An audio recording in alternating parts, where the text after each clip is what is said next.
The cameras flash, the crowd freezes, and just like that, Hollywood has a brand new obsession. Oh, completely. I mean, paint this cinematic picture in your mind, right? It is Friday, June 26, 2026. Right. We are inside this cavernous, dark venue for the Vetements Menswear Spring Summer 2027 show in Paris. The lights dim, a heavy hush falls over a front row packed with industry heavy hitters. Like Sharon Stone, Maluma. Northwest is there. And then two figures step out onto the runway, and you can practically hear the collective gasp just ripple through the room. Yeah, chills. It's Sean Preston and Jayden James Federline completely stepping out of the shadows. Mm. And we are officially declaring that Britney Spears' sons just took a major step into the spotlight. It is just a staggering visual. The energy in that room must have been absolutely electric. Oh, for sure. But what we are really witnessing here isn't just, a fleeting Fashion Week viral moment. Yeah. It is a profound, meticulously calculated cultural reset. Yes. For a family that has basically been trapped inside a media hurricane for over 2 decades. Yeah. Welcome to Starscope Report, where we uncover Hollywood drama, music industry shakeups, and viral influencer scandals. From red carpet surprises to social media controversies, we dive deep into the stories behind the fame. And if you're joining us today, our mission for this deep dive is to reverse engineer this highly tactical runway debut. We're looking at the mechanics of how a celebrity dynasty adapts and the rules of their existence just completely change. Which is fascinating. And to figure this out, we have a massive stack of sources on the table today. We really do. We're pulling from on-the-ground reporting by TMZ, The Times of India, Hindustan Times, and ARY News. Right, and we're also analyzing a highly detailed YouTube breakdown from Star Pulse Media, plus dissecting those fiery debates currently tearing through the far-discussing Britney Reddit community. And we cannot forget we are examining advanced excerpts from Kevin Federline's explosive 2025 memoir. Exactly, and when you look at these sources collectively, you stop seeing just a random sequence of celebrity sightings. Right, it's not random at all. No. You start to see the complex machinery of a family ecosystem trying to find a new equilibrium after its apex predators, the paparazzi and the legal conservatorship, have finally been removed. That ecosystem idea is exactly how we need to approach this, because for 20 years, these two young men, who are now 20 and 19 years old. Which is crazy to think about. I know, it really is. Yeah.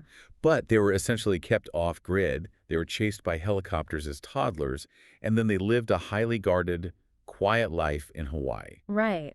And now they're writing their own narrative. But before we even get to the strategy of how they did this, we need to look at the visual language of that Paris debut. Yes, the clothes. Because before they even spoke a single word to the press, their clothing was functioning as like a highly sophisticated psychological shield. The styling choices here are, they're just fascinating because of how distinct they are. Like, they completely rejected the idea of walking out as a matched set. Which is what publicists usually force celebrity siblings to do. Exactly. Always the matching outfit. But instead, they used the runway to telegraph two completely individualized adult identities. The contrast was unbelievable. According to the style breakdown in the Hindustan Times, you have Sean Preston, the older brother, wearing this highly elevated, moody streetwear look. Right, the blazer. Yeah, he's layered in this sleek, dark satin blazer overcoat, a sharp button-up shirt, a black tie, but he grounds the entire look with relaxed blue jeans. He looks like a polished, untouchable diplomat. Exactly. But then Jayden James walks out serving a totally different energy. Oh, completely. He is wearing baggy jeans, a simple white tank top, a brown leather belt, and waist chains. It's a very minimalist approach from Jayden, Right. but the Hindustan Times astutely points out that it's heavily coded. Oh, yeah. That look is distinctly, undeniably Y2K. It functions as a direct homage to his mother's iconic early 2000s style. For sure. I mean, if you think back to Britney Spears at the height of her initial fame, that tank top and low-slung denim combination defined an entire era of pop culture. It really did. But, I actually want to challenge the idea of it being just a simple homage. Okay, how so? When I first saw those photos, I didn't just see a kid paying tribute to his mom's old closet. I saw armor. Oh, interesting. Right. Because Sean used that sleek satin blazer as a barrier to keep the world at arm's length. But Jayden's choice felt much more subversive. The paparazzi used that exact Y2K aesthetic to hound and exploit his mother for years. That is so true. So by wearing that specific style on a Parisian high-fashion runway, isn't he essentially taking the weapon that was used against his family and forging it into his own armor? Wow.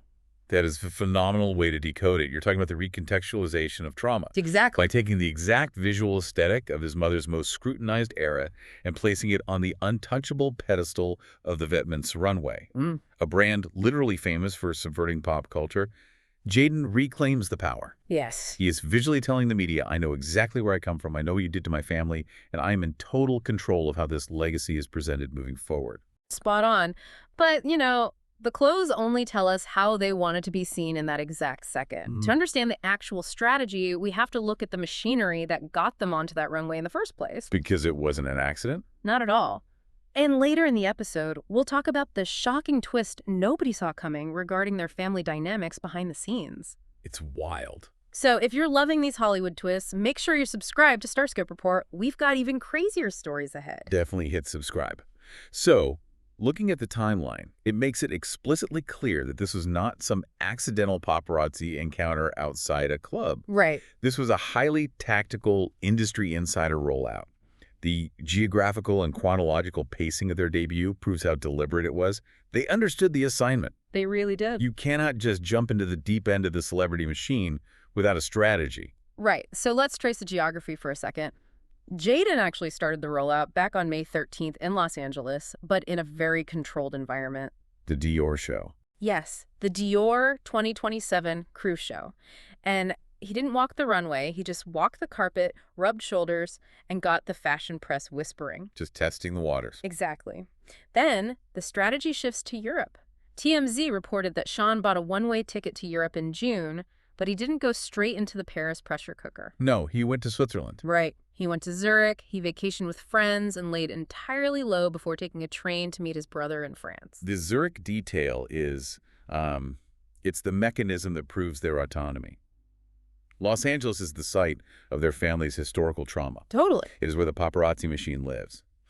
By establishing a staging ground in a neutral, quiet location like Switzerland, they are dictating their own movement. They're in control. They are actively refusing to engage with the frantic, immediate pace of American celebrity culture. And think about the contrast between what the boys are doing in Europe and what their mother is doing back in California. Light day. On the exact same weekend, Sean and Jayden are owning the fashion capital of the world. TMZ spots Britney in LA. She is riding in a Mercedes SUV, wearing a large sun hat, and she is noticeably riding shotgun. Riding shotgun. She is quite literally letting someone else drive. She is entirely stepping back. Which naturally ignited a firestorm of cynicism online. Because, the internet hates a vacuum. Of course. And when people see a highly polished rollout featuring celebrity children, the immediate default assumption is nepotism. Oh, the Reddit thread on NAR discussing Britney was absolutely vicious about this. The debate is completely polarized. I was reading that too. Yeah, half the community views this as an inspiring launch of two independent young men, but the other half is screaming that this is pure, unadulterated nepotism. Right. The cynical argument is that Britney is secretly pulling massive industry strings behind the scenes to get them on these exclusive fashion calendars because she is desperate to prove to the public that she is finally functioning as a good mom. It just highlights the classic double bind that celebrity offspring face. If they succeed, the public attributes it entirely to unearned privilege. Exactly. If they fail, they are framed as a tragic, cautionary tale of inherited dysfunction. But the Star Pulse Media YouTube breakdown offered a much more grounded analysis of this machinery. What did they say? They noted that Jayden recently relocated back to Los Angeles to pursue a career as a music producer. The report suggests Britney is acting as a gatekeeper, personally connecting him with her trusted veteran music producers in Calabasas. See, I look at that Star Pulse report and I strongly push back against the Reddit cynics. Oh, me too. Because nepotism is usually defined by shortcutting the work to get the reward. But in this specific ecosystem, it feels like Britney is trying to shortcut the danger. Oh, that's a great point. Right. We all know the entertainment industry is a meat grinder that practically consumed her alive. If she is using her past influence to connect her son with safe producers, if she is acting as a gatekeeper to keep the industry sharks away from him, that isn't some vain PR stunt. No, not at all. That is just fiercely protective, fundamentally good parenting. It is the strategic deployment of her own hard-won survival. She knows where the landmines are buried because she stepped on them. Exactly. So by guiding her sons toward safe harbors, she is functioning exactly as a parent should. But to fully grasp why Britney is so willing to ride shotgun right now, while her sons take the wheel of their own careers, we have to examine the systemic power inversion that occurred within their private family dynamic over the last year. And this is where the narrative shifts from fashion and PR strategy into something profoundly human and, frankly, quite heavy. Yeah. Because the backdrop to this glamorous Vetements debut was actually a period of intense chaos. Let's rewind the timeline to May 13th. Okay. On the exact same day, Jayden is looking completely unbothered at the Dior show in LA. Britney's team is engaged in absolute crisis management. Yes, this was the fallout from the highly publicized incident at the hotel restaurant. Exactly. Reports were dominating the news cycle about an insane dining experience where Britney was allegedly waving a knife and barking at staff. Right. Now, her representation quickly clarified that she was simply cutting a hamburger in half and animating a story about a neighbor's dog. Right, trying to de-escalate. But the truth didn't matter, right? It fed the media's hunger for a specific narrative. And that incident came immediately on the heels of a legitimate crisis. Her DUI arrest back in March, which eventually resulted in a wet, reckless plea deal and 12 months of probation. This is exactly where the ecosystem metaphor becomes critical. For the boys' entire lives, their relationship with their mother was heavily mediated. Constantly. It was restricted by courts, governed by a conservatorship, and dictated by custody agreements. But the moment they turned 18, those legal barriers vanished. Wow. Yeah. The removal of the state as a mediator meant the family had to establish a new, direct way of interacting. And the reality of that new interaction is jarring. According to a deeply sourced piece in People magazine, Sean and Jayden had to become the anchor for her. Yeah. When things spiraled after the March arrest, the boys stepped in. They played the primary, crucial role in getting their mother to check into a treatment and wellness facility in New England. That's huge. The quote from the People source was heartbreakingly simple. They just want her to be healthy. But honestly, I struggle with this. Why is that? From a psychological standpoint, isn't it incredibly unfair that teenagers who have already endured so much public scrutiny had to step in and effectively parent their own mother? It is undeniably an unfair burden. In psychology, we call that parentification, and it often stunts a young adult's ability to focus on their own growth. Exact. However, if we look closely at the Star Pulse analysis, they reframe this intervention not merely as a burden, but as a systemic necessity. How so? Because it still sounds like a really heavy weight for a 19-year-old to carry. It is heavy, but think of it as securing the foundation of a building before you try to add a new floor. The boys realized that as long as their mother's life was in freefall, the entire family ecosystem was unstable. By actively stepping up, facing the reality of her struggles, and orchestrating her care in New England, they forced a rapid maturation within themselves. So they took control. They stopped being passive passengers in the chaos. They stabilized her environment so that they could finally, safely leave the nest and chart their own course without constantly looking over their shoulders. That reframes it entirely. They had to secure her safety in order to secure their own emotional emancipation. Precisely. And what's fascinating is that this emotional coming of age is running perfectly parallel to a massive shift in their financial reality. Yes, the money. And that's not even the wildest part, because the financial shift changes everything. Stay tuned and hit that subscribe button so you don't miss what's coming next, because we really need to talk about the architecture of the conservatorship and the role of Kevin Federline. You really cannot discuss the autonomy of this family without discussing the economics that bound them together for nearly 2 decades. Exactly. Let's look at the advance excerpts from Kevin Federline's 2025 memoir, You Thought You Knew. Right. A significant portion of the book is dedicated to Kevin defending himself against the public perception that he was just a freeloader coasting on Britney's wealth. Because the financial structure ordered by the court was immense. We are talking about $40,000 a month. That is wild. Yeah, $20,000 strictly for child support and an additional $20,000 in alimony. And Kevin's defense in the memoir is that this money vanished incredibly quickly because maintaining the boys' lifestyle in Los Angeles, ensuring they had the same standard of living and high-level security they experienced with their mother, came with an astronomical price tag. Sure. He insists he was constantly hustling and investing behind the scenes, not just waiting by the mailbox. Well, Britney's reaction to this narrative was immediate and sharp.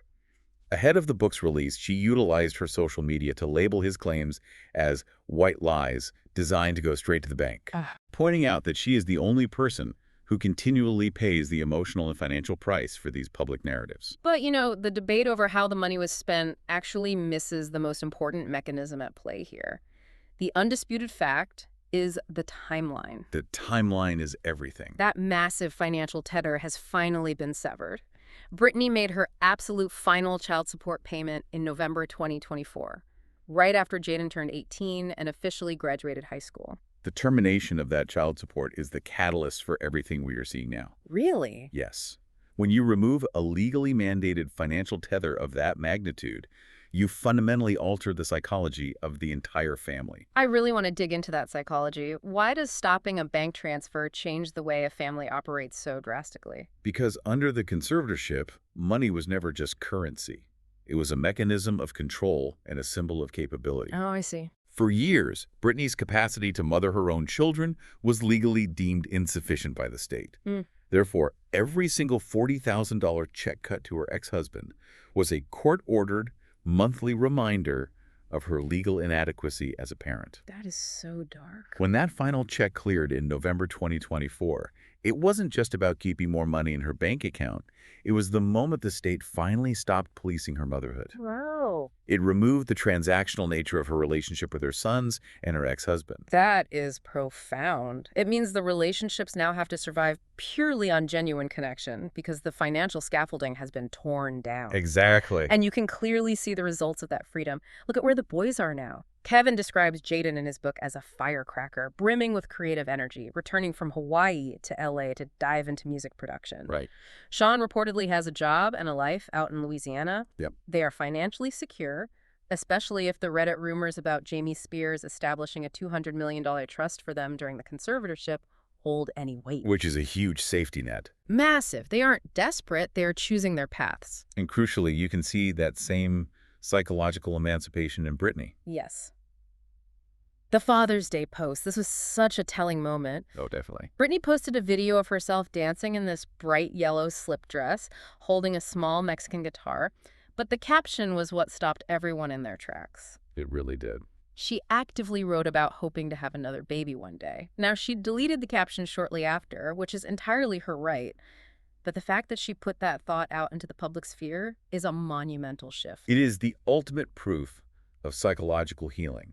When a person is trapped in a traumatic system, their entire cognitive load is dedicated to survival. They're just trying to get through the day. Right. They can only focus on defending themselves against the present threat. By publicly expressing a desire to bring new life into the world, Britney is demonstrating that she is no longer just surviving her past. She feels safe enough to actively plan a future. She has moved from playing defense to playing offense. And that exact same mechanism is what allowed Sean and Jayden to step onto that runway in Paris. They are all finally looking forward. It's a remarkable parallel. The mother reclaims her future in Los Angeles, while the sons assert their identities in Europe. I mean, think about the power dynamics in your own family for a second. Yeah. Think about what happens when the person who always held the purse strings or dictated the rules suddenly steps back. It changes everything. Relationships either collapse without that structure or they rebuild themselves into something much more authentic. The core takeaway from this massive stack of sources, from the Vetements Runway to the rehab facilities, from the Reddit threads to the memoirs, is about the brutal, necessary mechanics of healing. Yeah. Mending a fractured family ecosystem isn't just a matter of time passing. It requires dismantling the toxic architecture of the past. Sean and Jayden couldn't just walk away. They had to help stabilize the ecosystem so everyone could finally be free. And despite the extraordinary, unprecedented pressures placed upon them since birth, they have managed to forge a path that honors their shared history while fiercely protecting their individual autonomy. But, analyzing this transition leaves us with a completely new, provocative question for you to consider. What that? We've talked a lot about the paparazzi and the traditional media machine, but Sean and Jayden are launching themselves into a completely different era. Very true. In an age driven by decentralized algorithms, AI-generated content, and micro-influencer cultures, Can the children of massive legacy celebrities ever actually build an authentic, separate identity? That's a great question. Right. Or will the algorithm always recognize them simply as legacy IP, permanently trapping them in their parents' digital shadow no matter how hard they try to break free? It is a daunting landscape. Yeah. They may have escaped the paparazzi helicopters, but outsmarting the algorithm might be the true test of their independence. We will certainly be watching to see how they navigate it. That brings us to the end of our analysis today. You've been listening to Starscope Report, where we uncover the stories shaping Hollywood, music, and pop culture. Thanks for tuning in, and don't forget to subscribe for more stories that keep the stars shining. As always, keep questioning the narratives you are handed, keep looking for the bigger picture, and we will catch you on the next deep dive.